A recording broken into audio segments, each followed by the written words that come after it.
Okay, so today we are going to discuss about logistic regression. So what is meant by logistic regression, exactly where we are going to use that, so that we are going to discuss now. So basically till yesterday we discussed about what is linear regression, so kind of regression problem we discussed before.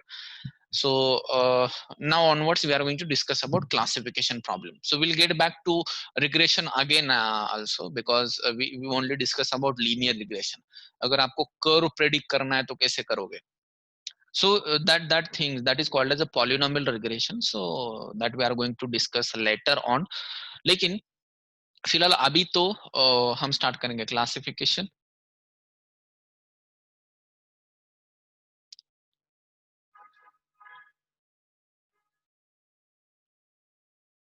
Just a minute. Sir linear regression वेगळा type होता का ते classification?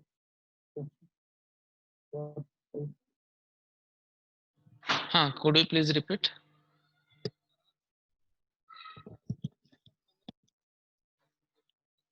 Regression म्हणजे काय करतो की आपण काही व्हॅल्यू प्रेडिक्ट करत असतो. क्लासिफिकेशन काय असतं ते मी सांगतो, म्हणजे तुम्हाला लक्षात येईल की रिग्रेशन क्लासिफिकेशन काय डिफरन्स असतं. Yes. So basically today we are going to discuss about classification first. So let discuss what is meant by classification. What is meant by classification? Okay. So for example, we have images, we have many images. So likewise this is one image, then after that we are having this image. So this image may we are having kind of cat. So for example this is cat is. So yes, in this image we are having cat. In this image we are having dog. So let's consider this is the dog is. So ये dog है कुछ तो, and इसके कान, ठीक है. So this is dog, so this is dog and this is cat. तो ऐसे हर एक इमेज में कैट या तो डॉग है. हर एक इमेज में वी आर हैविंग कैट और dog. In each and every image we are having either cat और dog. So we have to implement a system that is going to recognize whether there is cat or dog in the image. तो आपका जो output होगा, जो भी system आप implement करने वाले हो, सो उसका आउटपुट आइदर क्या होगा कि इस इमेज में आइदर कैट है या तो इस इमेज में आइदर डॉग है.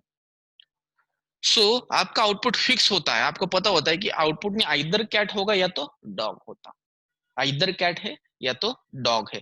सो इसको बोलते हैं classification. So that means if we are having these many images, so we have to segregate out this image as cat images are, and these are your dog images. These are your dog images. तो ये जो सारे total images है, इसको आपको divide करना है cat images में एंड डॉग इमेजेस में. तो इसको बोलते हैं क्लासिफिकेशन. अभी जो लास्ट एग्जांपल हमने डिस्कस किया कि सैलरी प्रेडिक्ट करना है. देखो सैलरी में मैं बोलूंगा आपको कि आउटपुट क्या आना चाहिए सैलरी में. What was expected output in salary.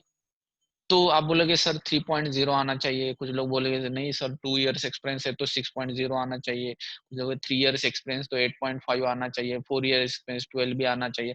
तो ऐसा कोई भी वैल्यू हो सकता है. कुछ लोग बोलेंगे 9.5 आना चाहिए. तो any value we can have as an output into regression. So regression में जो आउटपुट होता है ना, ये कुछ भी हो सकता है, क्योंकि हम सैलरी प्रेडिक्ट कर रहे हैं. And that is why this is called as a continuous variable. That is called as a continuous variable, because आपका जो प्रेडिक्टेड वैल्यू है वो वैल्यू क्या होता है. आपका प्रेडिक्टेड वैल्यू कोई भी वैल्यू हो सकता है. 3.0, कुछ लोग बोलेंगे 3.1 भी आ सकता है, 3.2 भी आ सकता है. व्हाई? बिकॉज जो भी प्रेडिक्टेड वैल्यू होता है ये कोई लाइन का नंबर हो सकता है. ये भी प्रेडिक्शन हो सकता है, या तो ये भी प्रेडिक्शन हो सकता है, ये भी प्रेडिक्शन, इनके बीच में ये भी हो सकता है, ये भी हो सकता है. So likewise we can have any value for prediction purpose in regression. लेकिन अगर आपने क्लासिफिकेशन बोला तो क्लासिफिकेशन में जो भी आपके आउटपुट वैल्यू होते हैं that are discrete value. So this is called as a discrete variable. This is called as a discrete variable. So discrete variable मतलब ये वाई आउटपुट वैल्यू मतलब वाई वेरिएबल, आपका वाई वेरिएबल, ये भी है आपका वाई वेरिएबल. सो regression में जो आपका y वेरिएबल होता है that is always continuous variable. So this y variable in regression is continuous variable. That is continuous variable. And in case of classification आपका जो y वेरिएबल होता है ना, ये डिस्क्रीट होता है. डिस्क्रीट मतलब आप क्लासिफिकेशन कर रहे कैट एंड डॉग, तो ये ऐसा कभी नहीं आउटपुट एक्सपेक्ट करेंगे हम कि ये आधा कैट है आधा डॉग है, that is never there be. So आप कभी भी ऐसे नहीं बोलोगे कि आधा कैट है आधा डॉग है, ऐसा बिल्कुल नहीं होता। या तो आप ऐसे कभी नहीं बोलोगे कि ये कैट भी है ये डॉग भी है, ऐसा भी नहीं होता। सिर्फ आपको दो ही आउटपुट, दो ही तरह के आउटपुट एक्सपेक्टेड है, आइदर कैट या तो डॉग। सो जो डिस्क्रीट वेरिएबल होता है ये फॉर एग्जांपल मैंने कैट और डॉग का बोला, एंड जो कंटिन्यूअस वेरिएबल होता है ये आपका फॉर एग्जांपल सैलरी है। सो सैलरी आपका वाई वेरिएबल था, salary is your Y variable, salary is your Y variable.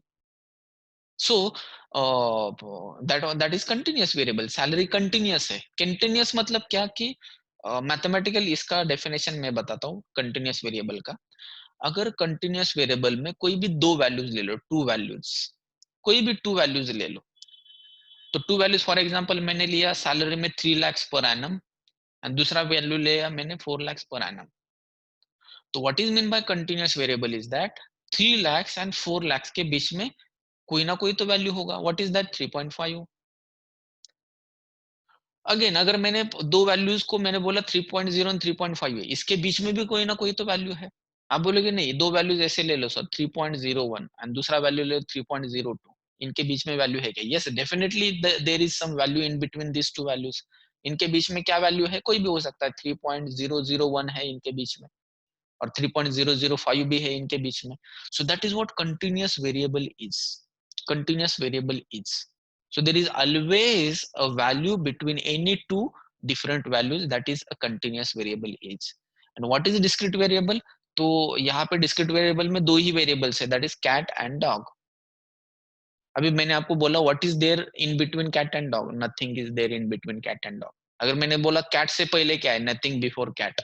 मैंने बोला dog के बाद क्या है? nothing after dog। so that is what discrete variable is, that is what discrete variable is। So ये जो continuous variable and discrete variable है that is the part of statistics. ये स्टैटिस्टिक्स में इसका डेफिनेशन होता है what is continuous variable and what is discrete variable. So I will give you some examples, कुछ column names मैं आपको देता हूं and you how to decide ये कंटिन्यूअस वेरिएबल है कि डिस्क्रीट वेरिएबल है। सो पहला एग्जांपल हम देखेंगे, first example let's consider your house price. House price prediction नाम का एक हमने हाउस प्राइस नाम का एक कॉलम है आपके पास। तो ये जो हाउस प्राइस है इसमें हाउस प्राइस ऐसे हो सकते हैं कि $1 लाख, $2 लाख, $1.5 लाख, $1.2 लाख ऐसे हो सकता है। तो मुझे बताओ ये जो हाउस प्राइस कॉलम है ये कंटिन्यूअस है कि डिस्क्रीट है?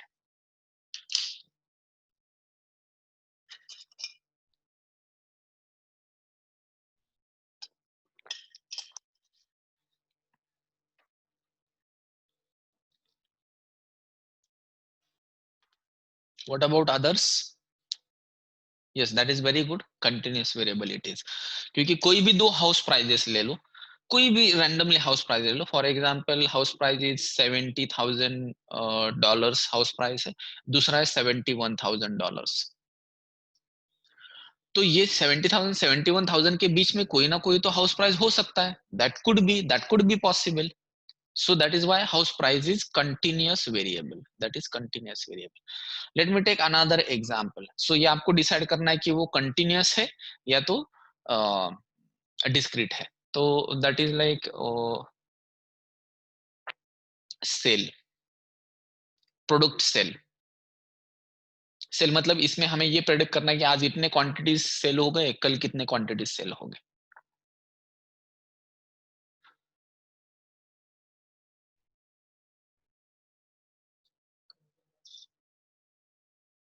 ओके तो यहाँ पे देखो, यहाँ पे ये अगर आपने फॉर्मूला अप्लाई किया कि आज 10 क्वांटिटी सेल हुए, तो there is one value 10 and there is one value 11, ठीक है। तो आप बोलोगे सर इनके बीच में तो सेल होगा ही नहीं, it is not like that. So यहाँ पे आपको थोड़ा सा अपना दिमाग लगाना पड़ेगा। देखो सेल में आज 10 है, कल 11 है, परसों 20 हो सकता है, 25 हो सकते हैं, there is no limit. So there is no upper limit as well as there is no lower, lower limit तो है जीरो में बोल सकता हूँ, लेकिन there is no upper limit. So ये जो सेल है ना that is also continuous variable, that is also continuous variable, ठीक है। लेकिन इसको एक एक वर्ड है, एक्चुअली मैं भूल गया उसको, ऐसे कंटिन्यूस वेरिएबल में एक टाइप होता है, उस टाइप का एक वेरिएबल है, ठीक है। सो इसमें जो नंबर्स होता है, इसका जो काउंट होता है डिफरेंट वैल्यूज का, इसका जो वैल्यू काउंट होगा that is going to be infinite. Value counts मतलब 10, 11, 12, 13, 14, 15, इसको लिमिट क्या है? There is no limit, so it is going to be infinite. So obviously infinite मतलब इसको हम as a continuous variable consider करेंगे। तीसरा मैं एग्जांपल आपको देता हूं कि फॉर एग्जांपल एक हाँ, आपके पास स्टूडेंट डेटा सेट है एंड स्टूडेंट डेटाबेस में आपको सिलेक्ट करना है कि आपको चेक करना है कि whether that particular student is going to be place or not. तो इसका प्लेसमेंट होगा कि नहीं ये आपको प्रेडिक्ट करना है। तो ये कंटिन्यूस है कि डिस्क्रीट है? प्लेसमेंट, प्लेस मतलब प्लेसमेंट।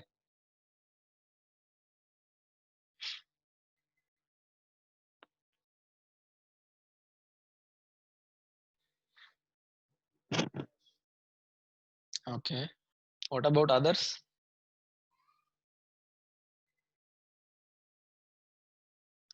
मुझे बताओ प्लेसमेंट, ये जो कॉलम है इसमें वैल्यूज क्या हो गए? प्लेसमेंट होगा कि नहीं होगा, मतलब आइदर एस और नो। ये दो वैल्यू छोड़ के कोई आउटपुट आएगा क्या आपका, एस और नो छोड़ के? प्लेसमेंट होगा कि नहीं होगा? ऐसे नो, ऐसे नहीं होगा कि हाफ हुआ है हाफ नहीं हुआ है, ऐसा बिल्कुल नहीं होता। ये आइदर जीरो होता है या तो वन होता है। व्हाट इज दिस, कंटिन्यूअस और discrete?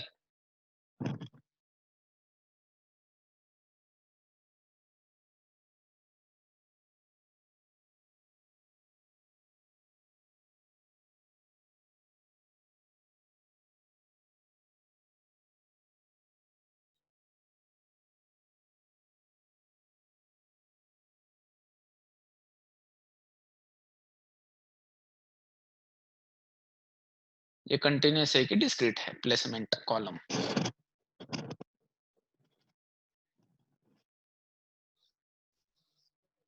Yes obviously it is discrete column, क्योंकि एस एंड नो मतलब सिर्फ दो ही वैल्यू है, दो वैल्यू छोड़ के कोई भी वैल्यू नहीं आएगा आपके प्लेसमेंट कॉलम में।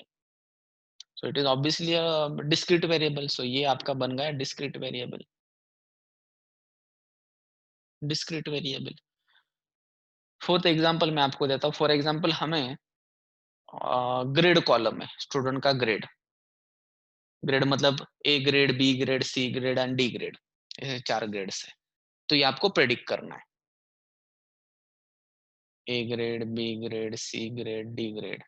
तो what is this, what is type of this column?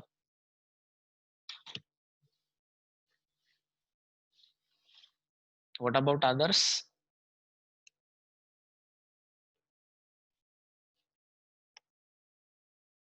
Yes this is also discrete, this is also discrete, क्योंकि ये चार वैल्यू छोड़ को कोई भी आपका आउटपुट नहीं आ सकता। ये चार वैल्यू छोड़ के आपका आउटपुट कोई भी नहीं आ सकता। सो देखो, अगर आपका डिस्क्रीट वेरिएबल है तो आपको पता होता है कि एक्सपेक्टेड आंसर इसमें से कोई आएगा। अगर डिस्क्रीट वेरिएबल होता है तो आपको पता होता है कि आपका जो आंसर है ये इसमें से ही कुछ आएगा। लेकिन हाउस प्राइस में नहीं बोल सकते आपकी एग्जैक्टली 70,000 या तो 70,000, 71,000 यही आंसर आएगा, ऐसा बिल्कुल भी आप नहीं बोल सकते। कुछ भी आ सकता है एज आउटपुट। सेल में भी वैसे ही है, आज 10 है, कल 11 हो सकता है, परसों 20 हो सकता है। कि इसका एक ऐसे नहीं बोल सकते कि सिर्फ यही आउटपुट आएगा, आउटपुट कुछ भी आ सकता है। सेल कितना भी बढ़ा जा सकता है या तो कितना भी कम हो सकता है। सो ये डिस्क्रीट नहीं, ये कंटिन्यूअस वेरिएबल्स है। लेकिन यहाँ पे आपको पता है कि जो भी आपका आउटपुट है ये इधर ए होगा या तो बी होगा या तो सी होगा या तो डी होगा। प्लेसमेंट इधर यस होगा या तो नो होगा। So these are discrete variables, these are discrete variables. So if if you are predicting, if you are predicting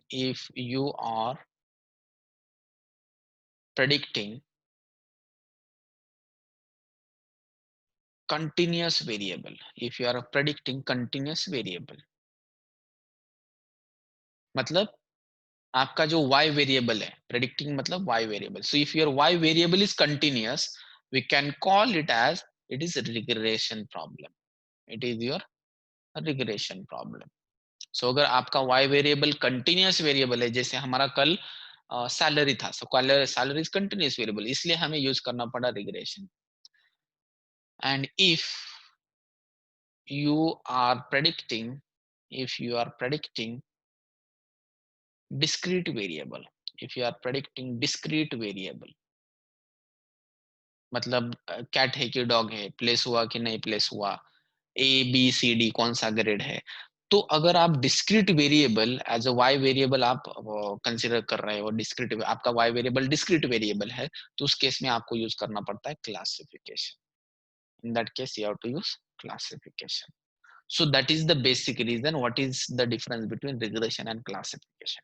And this is very important. अगर आपने इंटरव्यू को बताया what is difference between regression and classification, generally लोग बोलते हैं कि regression में हमने वैल्यू प्रेडिक्ट करने पड़ते हैं जो लाइन पे होते हैं, एंड क्लासिफिकेशन में हमें डिसीजन बाउंड्री के हिसाब से सैग्रीगेट करने पड़ते हैं. सो this is what general answer आपको इंटरनेट पे भी मिलेगा. लेकिन अगर आप उस बंदे को, मतलब जो भी इंटरव्यू, उसको अगर आप बोलोगे कि regression we use when our Y variable is continuous variable and classification we use when your Y variable is discrete variable, अगर ये आप इंटरव्यू को बोलोगे, ये बहुत बड़ा इम्पैक्ट करता है. ये बहुत इंप्रेसिव स्टेटमेंट है, because statistically what is regression? Regression is on continuous variable. What is classification? Classification is on discrete variable. So ये आपका जो है ये स्टैटिस्टिकल डेफिनेशन हुआ, एंड अगर ये डेफिनेशन आप बताते हो आपके इंटरव्यू को, that is going to be very impressive. It becomes very impressive. ठीक है. So this must be the definition of regression and classification, when to do regression and classification. तो अभी एक एग्जांपल हम कंसिडर करेंगे एंड देखेंगे कि एग्जैक्टली ये जो रिग्रेशन एंड क्लासिफिकेशन है, सॉरी ये जो क्लासिफिकेशन वो कहाँ पे यूज करेंगे, क्लासिफिकेशन हम कहाँ पे यूज करेंगे. ठीक है. So let's consider one example of classification. तो एक रियल लाइफ डेटा यूज करता हूं मैं, realistic example I am going to consider over here. So for example on the X axis we are having age, and on the Y axis we are having salary. तो ये employ database है, एक एक आपका एक company है, and जो भी कंपनी में आप काम कर रहे हो वो सारे एम्प्लॉयज का ये डेटा है, सारे एम्प्लॉयज का यहाँ पे डेटा है. So let's consider some employees are having some age and salary like this. So age and salary, तो कुछ बंदे ऐसे होते हैं कि उनका एज सिर्फ 30 होता है, उनका सैलरी होता है 50,000. कुछ लोग जिनका एज होता है 50, उनका सैलरी होता है 1 लाख. 10,000 बन गई है 1 लाख. कुछ लोग ऐसे होते हैं कि उनका एज होता है 40 इयर्स एंड उनका जो सैलरी होता है फॉर एग्जांपल 40,000. ऐसे हो सकता है, बिकॉज डिपेंड्स कि आप व्हाइट कॉलर जॉब कर रहे हैं या तो ब्लू कॉलर जॉब कर रहे हैं, डिपेंड है ये किसके ऊपर है. फॉर एग्जांपल फिर से अगर कोई 35 इयर्स एज वाला बंदा है, उसका सैलरी होता है 20,000. माइट हैपन, इट डिपेंड्स कि हर एक का सैलरी अलग अलग होता है. कंपनी में सारे लेवल के लोग काम करते हैं, हेल्पर से लेकर मैनेजर तक. ठीक है. तो ये आपके पास डेटा है, and there is one column we are going to use. तो एक्चुअली प्रॉब्लम स्टेटमेंट क्या है कि ये ओपन डेटा सेट भी है अवेलेबल इंटरनेट पे. तो एक्चुअली प्रॉब्लम क्या है कि आप कंपनी में जाते हो काम करने के लिए, तो आप कार लेके जाते हो या तो आप पब्लिक ट्रांसपोर्ट से जाते हो. तो अगर आप कार लेके जाओगे तो कंपनी को आपके कार पार्किंग का एडजस्टमेंट करना पड़ता है, आपके कार पार्किंग का एडजस्टमेंट करना पड़ता है. सो बेसिकली आप कार लेके जाओगे या नहीं लेके जाओगे, ये बहुत बड़ा मैटर करता है कंपनी के लिए. क्योंकि अगर फॉर एग्जांपल अगर अर्बन एरियाज में आपका कंपनी है, तो there is very much issue related with the car parking. तो हमें क्या करना है कि लोगों के एज एंड सैलरी के बेसिस पे whether they come to company by car और बाय पब्लिक ट्रांसपोर्ट, कार या तो वॉक बोल सकता हूं मैं. So they come to company by car और बाय वॉक. ये हमें प्रेडिक्ट करना है, ये हमें प्रेडिक्ट करना है. तो ऑलरेडी हम क्या करेंगे, जो भी हमारे पास लोग है, for example this is your first employee, this is second employee, this is third employee, this is fourth employee. तो जो भी ऑलरेडी एग्जिस्टिंग एम्प्लॉय, हम उनको पूछेंगे कि आप कार से आते हो कि बाइक से, कार से आते हो कि बाय वॉक आते हो या तो पब्लिक ट्रांसपोर्ट. सो पुणे में तो वैसा सिचुएशन नहीं है पब्लिक ट्रांसपोर्ट का, लेकिन मुंबई में जनरली लोग ये यूज करते हैं. So either they go by car या तो generally they use public transport like local trains.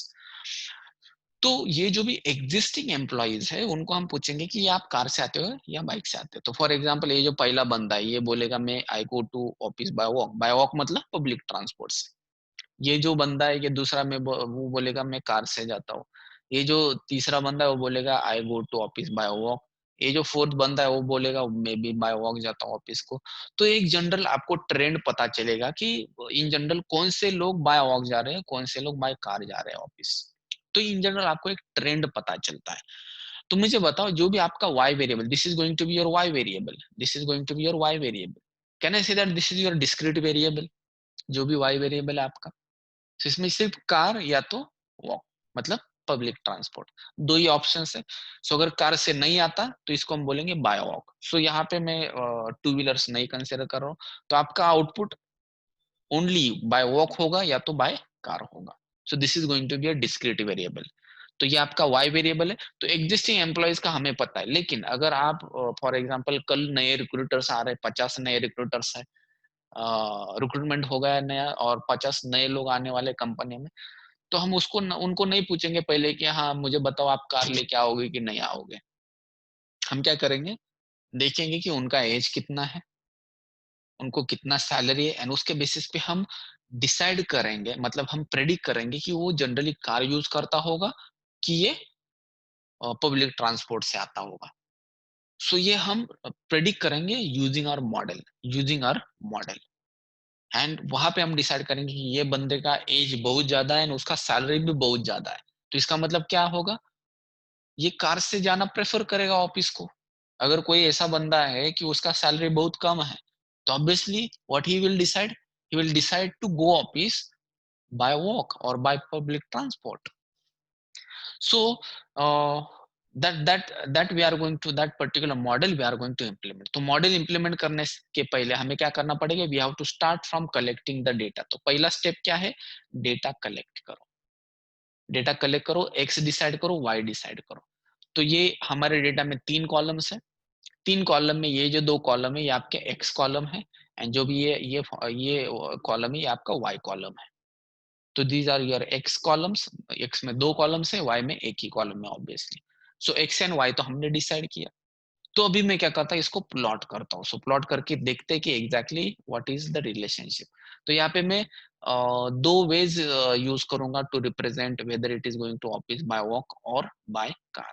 So walk के लिए I will use the representation as let's consider round, and by car के यूजिंग कार जो लोग आते हैं उनके लिए मैं क्रॉस ये रिप्रेजेंटेशन यूज करूंगा।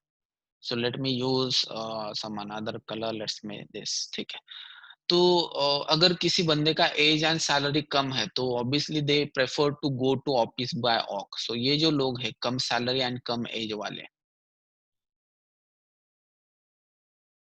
अभी ये बंदा मतलब क्या, जिसका एज इतना है एंड जिसका सैलरी इतना है। So that is what this particular person is. So ये आई थिंक मुझे आपको बताने की जरूरत नहीं है, अभी फिलहाल आप समझ गए हो।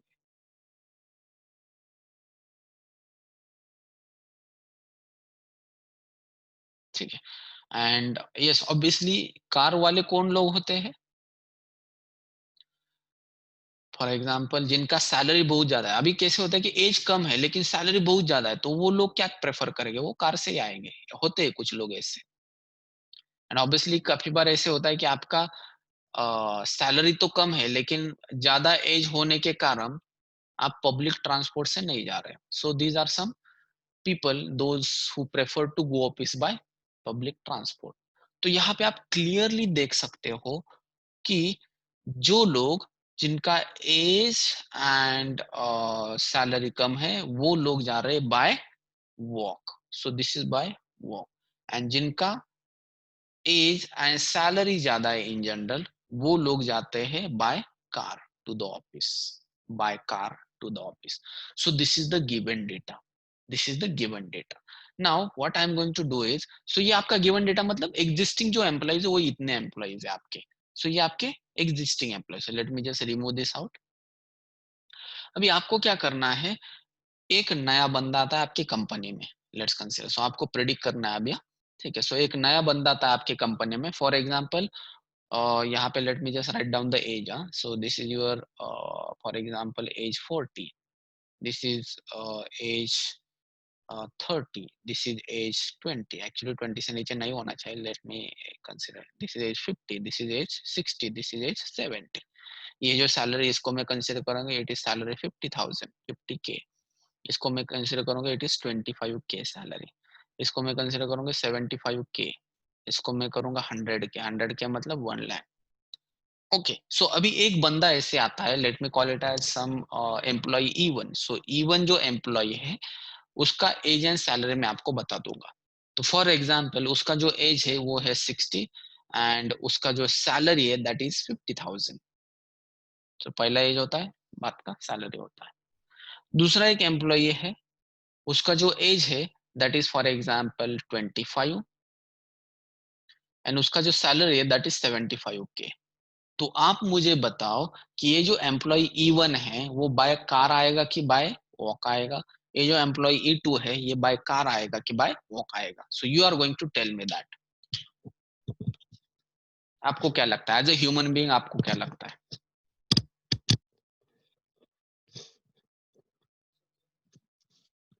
पहला एम्प्लॉय आ रहा है नया, कल नया ज्वाइनिंग है हमारे कंपनी में, जिसका एज 60 है एंड सैलरी 50,000 है। तो इसका मतलब क्या हुआ, वो कार लेके आएगा कि पब्लिक ट्रांसपोर्ट से आएगा? आपको क्या लगता है? दिस इज गिवन डेटा, जो भी आपको स्क्रीन पे दिख रहा है ये आपके एग्जिस्टिंग एम्प्लॉइज है। लेकिन कल एक नया बंदा ज्वाइन कर रहा है जिसका एज 60 है ईयर्स एंड सैलरी उसका 50,000 है। आपको क्या लगता है वो पब्लिक ट्रांसपोर्ट से आएगा कि कार लेके आएगा? ओके, E1 आएगा कार से। What about others? What about E2? Age 25 है and salary 75K।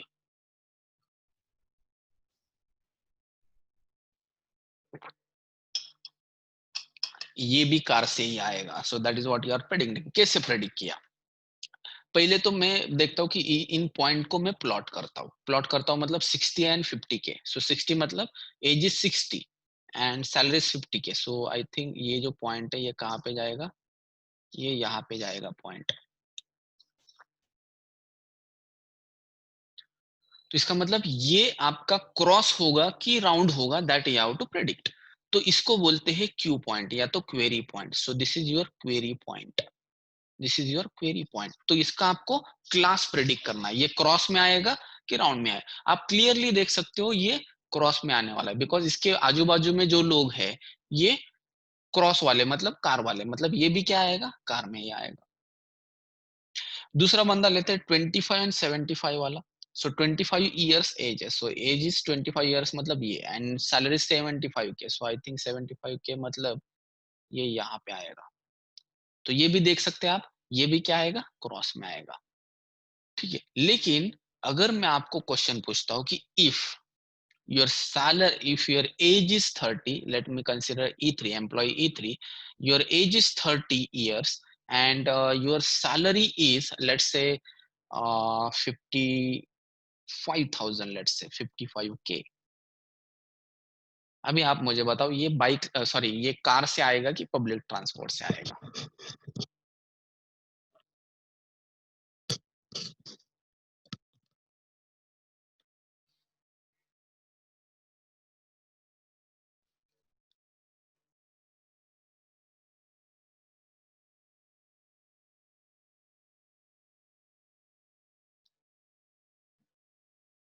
So let me plot the point.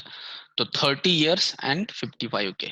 So 30 years मतलब कैन आई से दैट यहाँ पे एंड 55K, 55K मतलब अराउंड ये पकड़ा मैंने 55K। तो ये कहाँ पे मैचअप हो रहा है, यहाँ पे मैचअप हो रहा है। Now this is your query point is, अभी ये एग्जैक्टली क्रॉस में जाएगा कि राउंड में जाएगा? So now it becomes very difficult to decide whether this particular person is going to office by car or by walk। तो ये decide करना अभी मुश्किल है। तो इसको डिसाइड करने के लिए we need one concept, just listen carefully, that concept is decision boundary. Decision boundary we need. So ये जो डिसीजन बाउंड्री है ना वो डिसाइड करेगा कि ये बाय कार से जाएगा कि बाय वॉक जाएगा. So I am just going to draw decision boundary. So decision boundary I am going to draw. तो for example if this is the decision boundary, इसके ऊपर वाले मतलब कार वाले लोग एंड इसके नीचे वाले मतलब पब्लिक ट्रांसपोर्ट वाले लोग. तो अगर ये लाइन आपके पास है, अगर ये decision boundary, so let me call it as a decision boundary. तो ये डिसीजन बाउंड्री डिसाइड करेगा कि आप ऑफिस को बाय कार आएंगे कि बाय वॉक आओगे. तो अभी अभी देख सकते हैं ये पॉइंट कहाँ पे है, ये पॉइंट लाइन के ऊपर है, डिसीजन बाउंड्री के ऊपर है. So that means it is going to come office by car. He is going to come office by car. अगर ये नीचे है कोई point, for example if I ask you question about 40K and 40K, so 40K and 40K मतलब यहाँ पे आएगा for example. सो यहाँ आप देख सकते हैं this is 40K and this is 40 years. तो ये देखो ये लाइन के नीचे आ रहा है, मतलब ये भी देखे, वैसे तो देखे तो ये थोड़ा सा डिफिकल्ट है टू प्रेडिक्ट आउट. लेकिन अगर लाइन है आपके पास तो लाइन से आप डायरेक्टली डिफाइन कर सकते हो कि लाइन के नीचे आया मतलब he is going to come office by public transport. अगर लाइन के ऊपर आता है तो it is going to come office by car. तो ये जो डिसीजन बाउंड्री है that is going to tell us whether it is going to come office by car और वॉक. तो ये तो हो गया एज ए ह्यूमन बीइंग हम फाइंड आउट कर सकते हैं, एज ए ह्यूमन बीइंग हम फाइंड आउट कर सकते हैं. लेकिन अगर इसके लिए आपको मशीन लर्निंग मॉडल इंप्लीमेंट करना है, अगर इसके लिए आपको मशीन लर्निंग मॉडल इंप्लीमेंट करना है तो कैसे करोगे, आपको क्या करना पड़ेगा. लेट मी टेल यू, जब रिग्रेशन था तब हमने क्या फाइंड आउट किया था, we have finded out line of regression. मतलब कौन सा, f of x find out किया था, that is what m x plus c. तो इसमें x का वैल्यू डालो आपको प्रिडिक्टेड वैल्यू मिल जाएगा. लेकिन यहाँ पे अभी क्या करोगे आप, how you are going to find out over here. मतलब एग्जैक्टली मशीन लर्निंग करना है, मतलब आपको क्या फाइंड आउट करना है, what you find that is challenging over here, what you find that is challenging over here.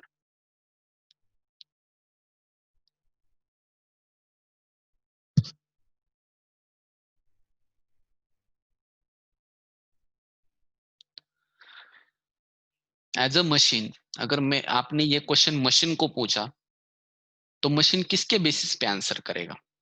हम तो विजुअल्स के बेसिस पे आंसर कर रहे हैं, लाइन के ऊपर दिख रहा है तो कार से आएगा, लाइन के नीचे दिख रहा है तो वॉक बाय वॉक आएगा. मशीन किसके ऊपर डिसाइड करेगा.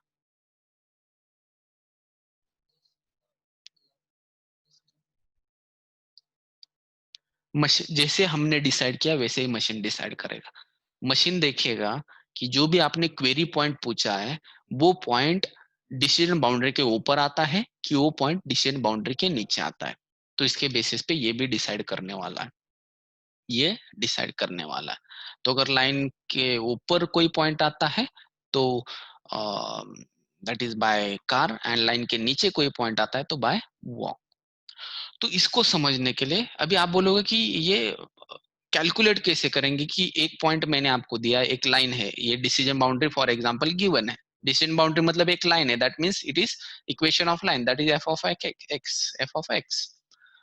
तो अगर एक लाइन का इक्वेशन आपके पास है and if I ask you about one point, तो कैसे डिसाइड करेंगे कि वो पॉइंट लाइन के ऊपर आता है कि नीचे आता है. सो इसके लिए मैं एक एग्जांपल कंसीडर करता हूँ. Let me just take one this example. तो यहाँ पे मैं एक लाइन लेने वाला हूँ. This is what the line is. तो ये लाइन है and this is one point we are going to predict and this is what one point we are going to predict. तो this is your P1 point and this is your P2 point. And ये जो line है इसका equation आपको find out करना है. For example this is your 3, this intercept is 3 and this intercept is also 3. Can you tell me equation of this line. ये जो line है इसका इक्वेशन क्या होगा, ये जो लाइन है इसका इक्वेशन क्या होगा. मैंने सिर्फ उनके इंटरसेप्ट दिया आपको. पहले इस लाइन का इक्वेशन बताओ मुझे, what is equation of this line.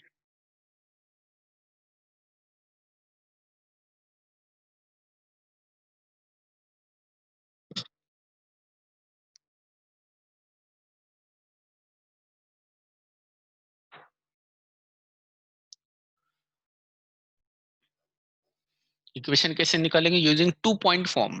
To point form मतलब x minus x1 divide by x1 minus x2 equal to y minus y1 divide by y1 minus y2.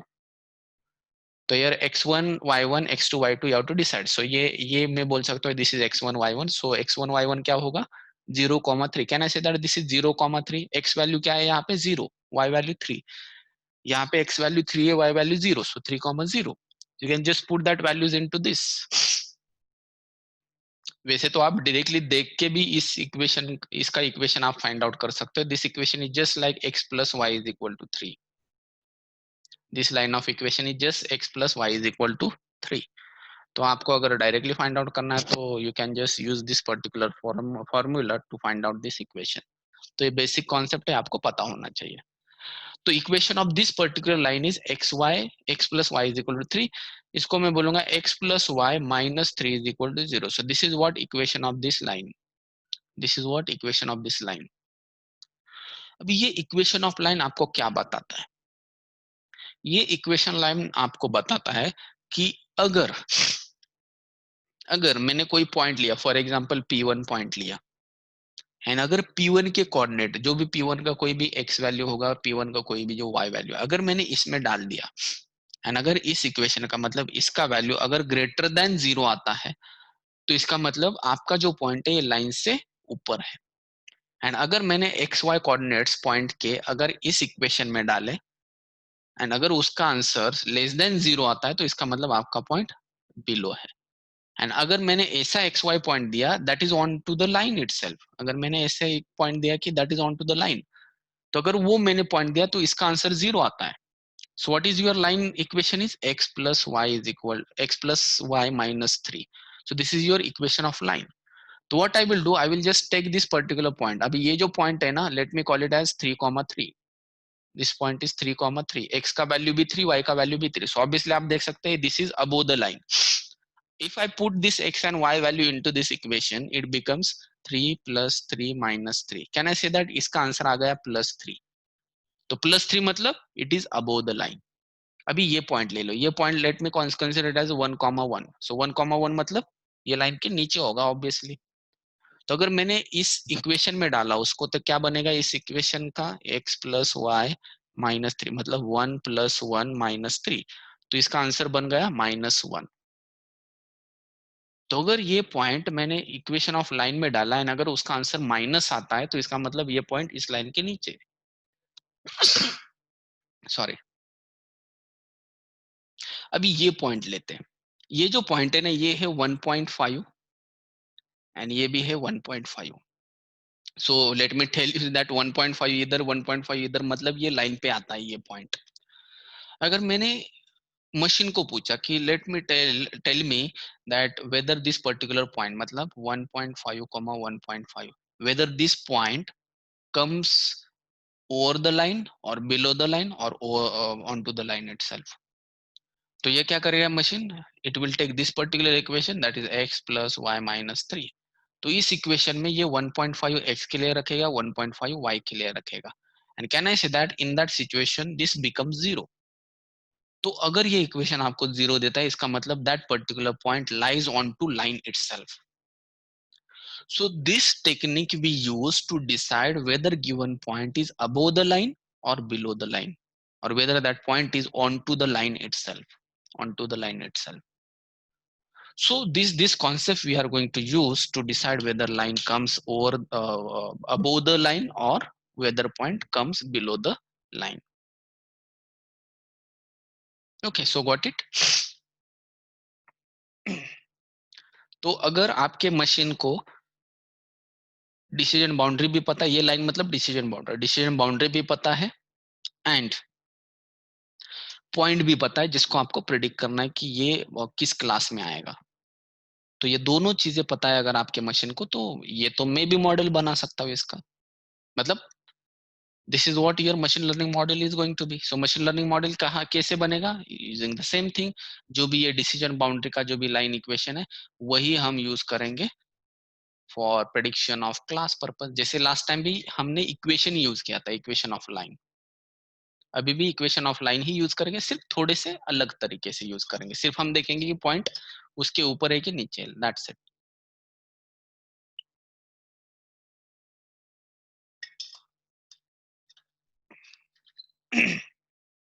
Got it?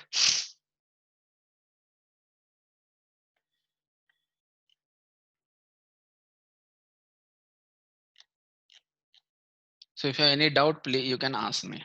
If you have any doubt into this, you can ask me.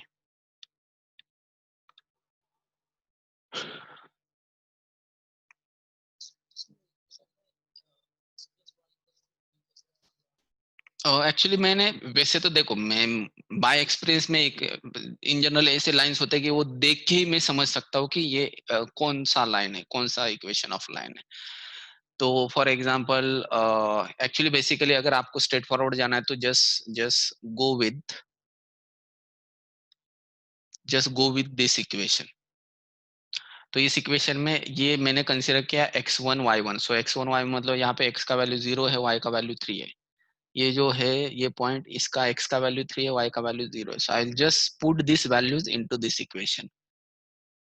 तो x minus x1 का value है, this is your x1 y1 and this is your x2 y2। तो x1 का value है 0, x1 का value 0, x2 का value है 3, y1 का वैल्यू है 3, y1 का वैल्यू है 3 एंड y2 का वैल्यू है 0। So I will just solve this equation. It becomes x divided by 0 minus 3 is minus 3 equal to y minus 3. So that is y minus 3 divided by 3 minus 0, that is 3. So this becomes minus 1. So it becomes like x is equal to, if you just solve this equation, it becomes x is equal to ये -1 यहाँ पे multiply होगा तो it becomes -y plus 3। So it becomes x plus y is equal to 3। That's it.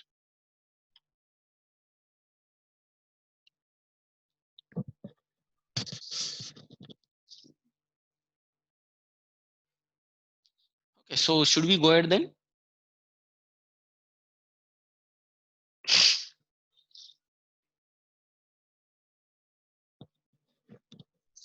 Okay, so now पिछली बार जैसे हमने discuss किया था कि अगर ये कॉन्सेप्ट आपको यूज करना है, अगर आपको मशीन को बोलना है या तो सॉफ्टवेयर को बोलना है कि प्रेडिक्ट करो इसका क्लास क्या है, तो मशीन को क्या फाइंड आउट करना है?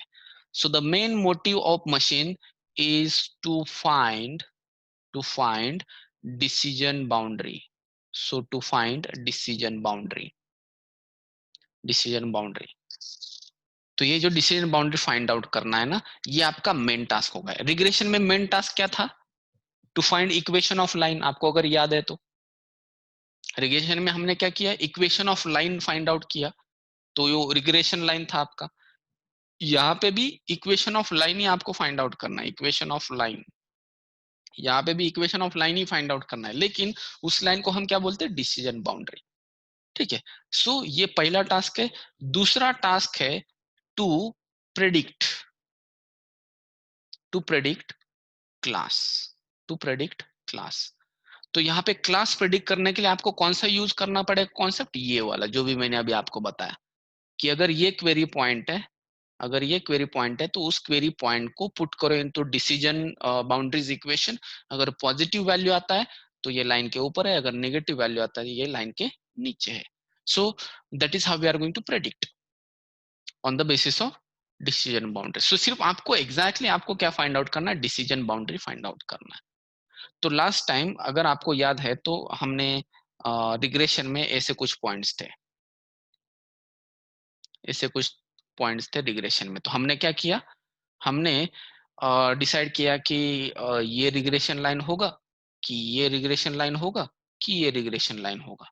तो we have multiple lines last time as well.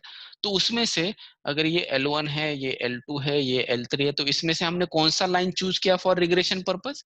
L2 choose किया, बिकॉज ये पॉइंट्स के ज्यादा नजदीक है, पॉइंट्स के ज्यादा नजदीक है। So this is what into regression, this is what into regression, this is how we find out line in regression. अभी क्लासिफिकेशन में अगर मैं करूं तो क्लासिफिकेशन में for example these are some round points and these are your cross points. तो मैं देता हूं for example this is your first decision boundary, this is your second decision boundary and this is your third decision boundary. So ये आपका decision boundary D1 है, ये D2 है and ये D3। तो आप मुझे बताओ कौन सा लाइन, कौन सा डिसीजन बाउंड्री मैंने चूज करना चाहिए from all this decision boundaries as per given problem. So ये होता है क्लासिफिकेशन में कौन सा होगा, कौन सा चूज करना चाहिए, D1 चूज करना चाहिए, D2 चूज करना चाहिए कि D3 चूज करना चाहिए।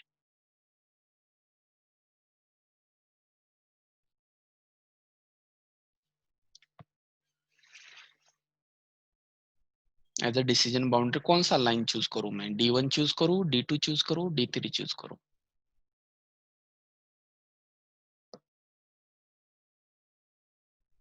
देखो लाइन के एक साइड में एक क्लास होना चाहिए, दूसरे साइड में दूसरा क्लास होना चाहिए, that is ultimately the goal is. Okay, so that is D1 line, that is D1 line. क्योंकि कैसे D2 अगर आपने चूज किया तो प्रॉब्लम ये आएगा कि ये जो पॉइंट है यहाँ पे आएंगे, इनको भी आप क्या बोलोगे, ये राउंड वाले हैं। सो that is problem with D2। So basically D1, D2 and D3 में मैंने चूज किया D1। But can I say that, can I say that कि सिर्फ 3 लाइन में से नहीं चूज करना है हमें, हमें कितने लाइन में से चूज करना है, इनफाइनाइट लाइंस में से मुझे चूज करना है one of the line, infinite lines में से मुझे चूज करना है वन ऑफ द लाइन। अभी ये जो प्रॉब्लम है, ये सही है कि D1 is going to be a best decision boundary over here. लेकिन अगर आपका प्रॉब्लम ऐसे है कि ये some round points we are having, these are some cross points we are having. So now my question to you is that let me just draw the lines. So ये line में पहला line draw कर रहा हूँ, so let me call it as a D1। दूसरा line में draw कर रहा हूँ, let me call it as D2। तीसरा line में draw कर रहा हूँ, for example let me call it as D3। अभी आप बताओ मुझे इसमें से कौन सा line choose करूँ।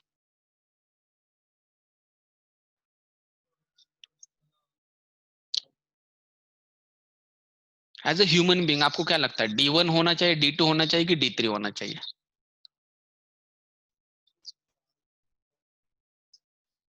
Okay, yes, that is exactly what we are going to say. So mathematically how we will decide।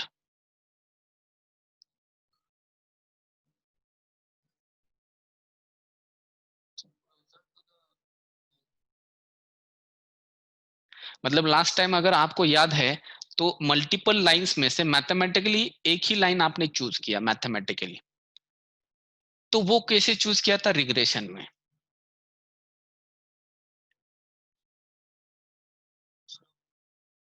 Okay, what is that term, which term, आपने एक वैल्यू यूज किया था, L1 का एक वैल्यू निकाला, L2 का एक वैल्यू निकाला, L3 का वैल्यू निकाला। सो उस वैल्यू के बेसिस पे जिसका वो वैल्यू सबसे कम है उस लाइन को आपने चूज किया, what is that value is.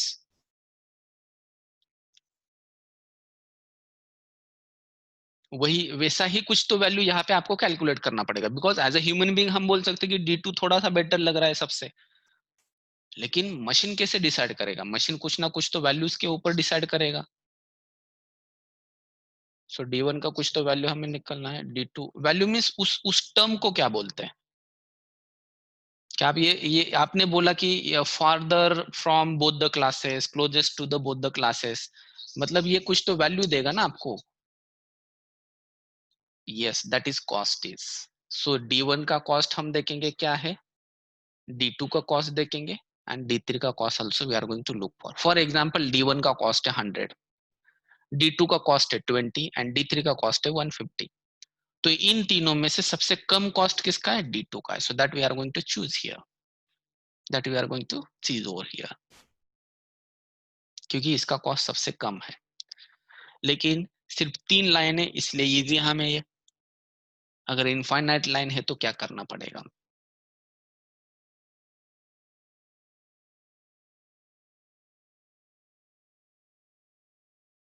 वहां पे भी इनफाइनाइट लाइन थे, तो उसमें से हमने मिनिमम कॉस्ट वाला लाइन किस टेक्निक से फाइंड आउट किया, what is the name of that technique. Yes, that is gradient descent. So अगर आपका ये कॉस्ट है एंड यहाँ पे अगर मैंने बोला D1, D2, D3, D4 ऐसे बहुत सारे डिसीजन बाउंड्रीज है, तो what we are going to find out, we are just going to use gradient descent, and ये आपको चूज करना, for example that is D3 और D2, let's say whatever it is.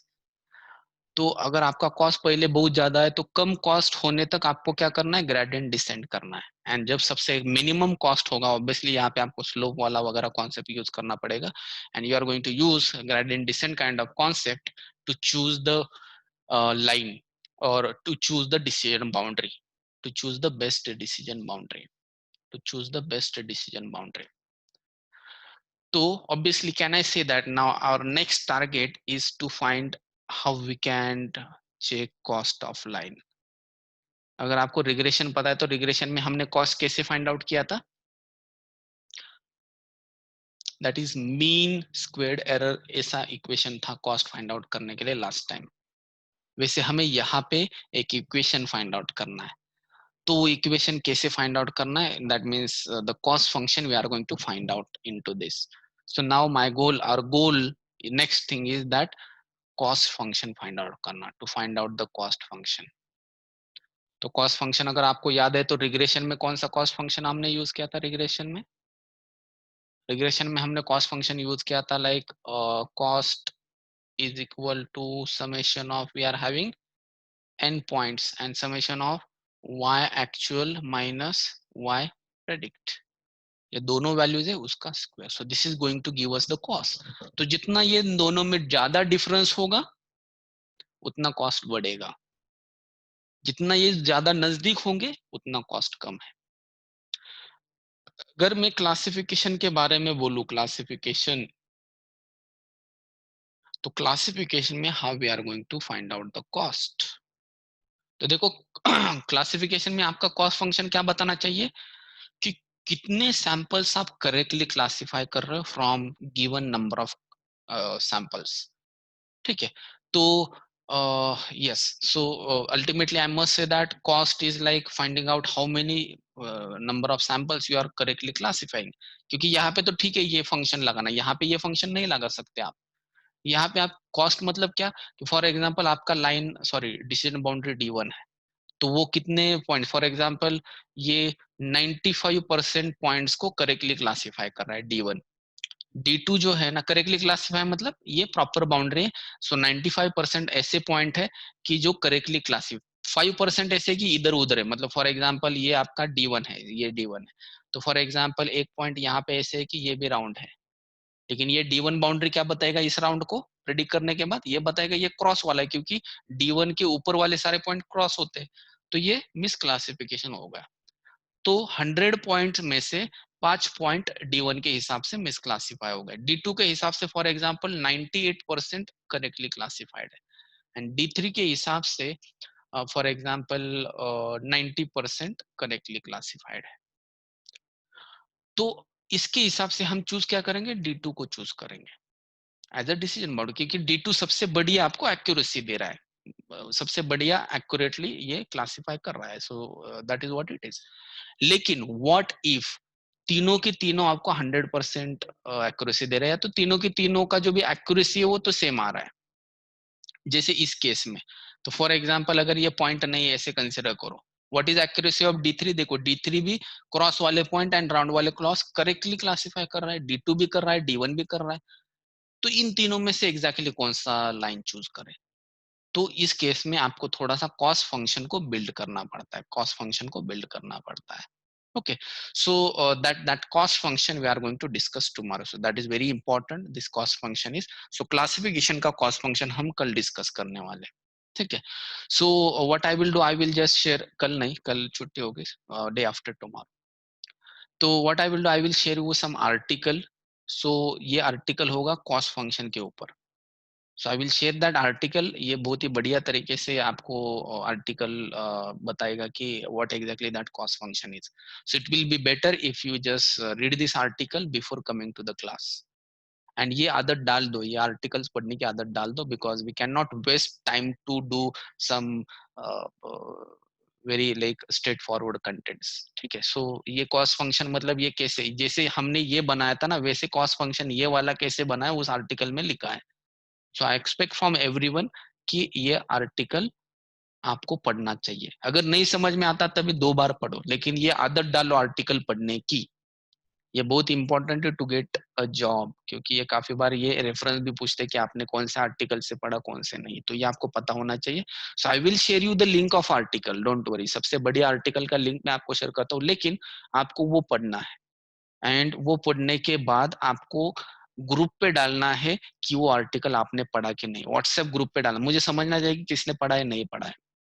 सो सबको पढ़ना कंपलसरी है, and obviously don't worry about it, ये आने यहाँ पे आने के बाद फिर से उसको डिस्कस करेंगे। सिर्फ हमारा जो टाइम है ये कॉस्ट फंक्शन को डिस्कस करने के लिए ऑलमोस्ट हाफ ऑफ आवर जा सकता है, हाफ आवर जा सकता है। So we don't want to waste that time, we don't want to waste that time, ठीक है।